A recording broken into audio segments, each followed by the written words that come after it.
education is everything. And I wouldn't even really say getting an education, because that makes it sound like there's a beginning, a middle, and an end. Life is all about education from the beginning all the way until you die.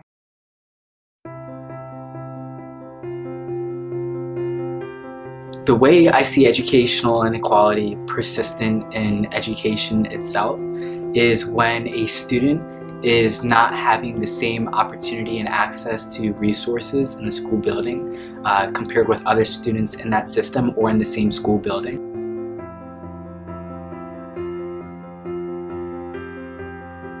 Educational inequality exists all across America, and the studies and the data bear that out. And so what we are trying to do here in the state of Maryland, and particularly in Montgomery County, is look at our systems and make sure that every child has the resources to reach their fullest potential. We are not at a level in this society where everyone has an equal opportunity.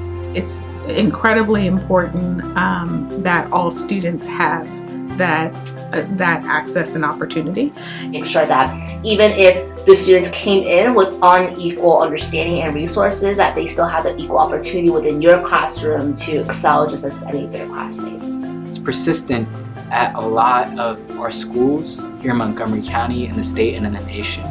And that's our work as educators and as leaders of the school system to start changing that.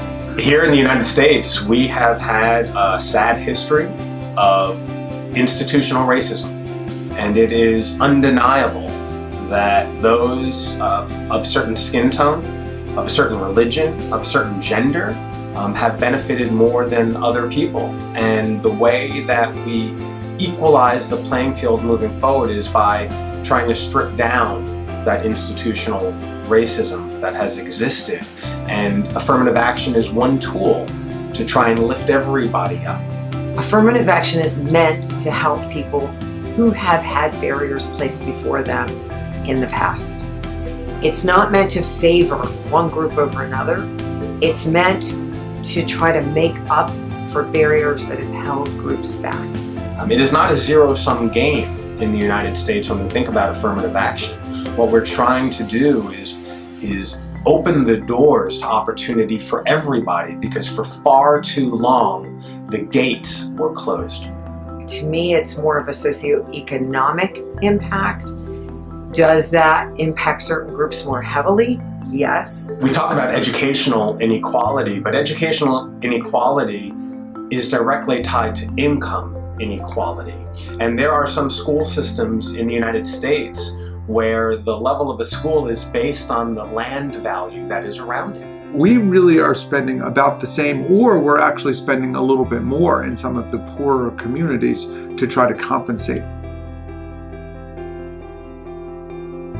That's why, for the sake of our children and our economy and America's future, we're going to have to do a better job educating every single one of our sons and daughters.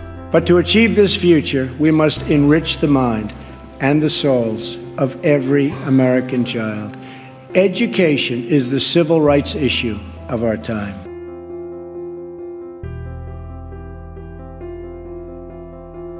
The president sets the tone, and if the president wants to ensure that every student, regardless of gender identity, regardless of race or religion, gets the best education possible, that tone is set from the top.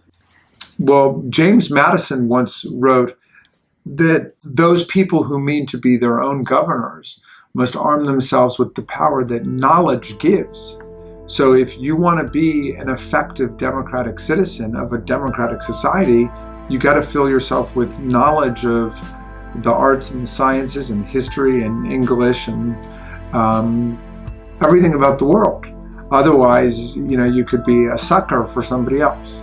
And too many students, black and brown students, students with special needs, students learning English, gifted students, students sitting in the back row in big classrooms, students who get overlooked, students who need those resources and support, are being robbed of the life opportunities because we have failed to invest in education in America.